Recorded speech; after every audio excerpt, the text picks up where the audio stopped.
지난해 현대중공업이 6개 회사로 분사하며 탈울산이 시작이 됐는데요. 조만간 연구개발 인력까지 성남으로 옮겨갑니다. 이런 가운데 작지만 탄탄한 울산 지역 중소기업들도 탈울산 행렬에 나서고 있습니다. 사정이 이렇지만은 울산시는 대응책조차 마련하지 못하고 있습니다. 조창래 기자입니다. 현대중공업은 지난해 주총을 통해 6개 회사로 분사했습니다.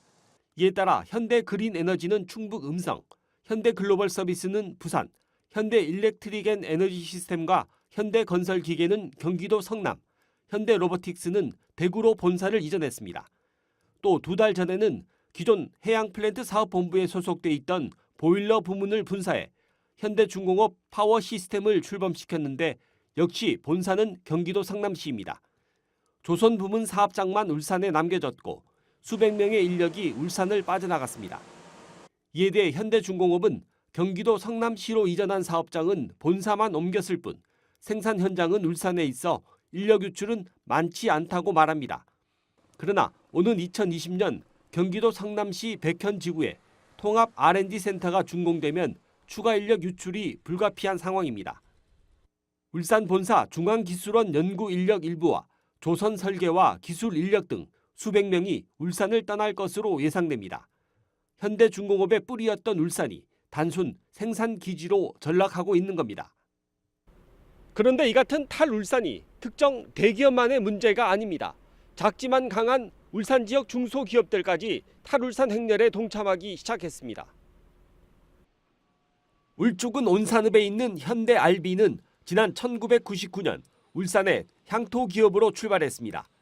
지속적인 연구개발 노력 끝에 강관 제조 설비 국산화를 이끌었고 각종 특허권을 취득하며 울산의 대표적인 강소기업으로 성장했습니다. 상시 고용 인원은 120여 명으로 증가했고 연매출 규모는 890억 원에 이릅니다. 그런데 이 업체는 최근 부산시와 울산 본사와 공장을 기장군으로 이전하기로 하는 양해각서를 체결했습니다. 업체는 양해각서만 체결한 단계라고 말하지만 부산시가 내건 각종 지원책을 봤을 때 굳이 이전하지 않을 이유가 없음을 내비쳤습니다. 보조금 30억에 이사 비용 5억, 직원들 이사하면 가구당 500만 원. 지난 2008년 울주군 온산읍 항남리로 본사를 이전한 자동차 부품업체 부산주공 주식회사도 올해 초 다시 부산으로 돌아갔습니다. 현재 가동 중인 1, 2 공장은 그대로 뒀지만 부산시 기장군 신소재 일반 산단에 새롭게 공장을 지으며 본사를 옮긴 것입니다. 본사만 올해 본사 이쪽으로 주총하면서 옮겼습니다. 이처럼 울산 지역 중소기업들이 탈울산에 나서고 있지만 울산시는 실태조차 모르고 있습니다.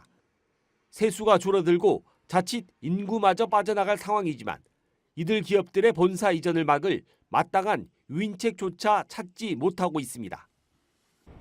울산에 본사를 둔 기업체들의 탈울산 행렬이 이어지며 가뜩이나 어려운 지역 경제에 어두운 그림자를 드리우고 있습니다.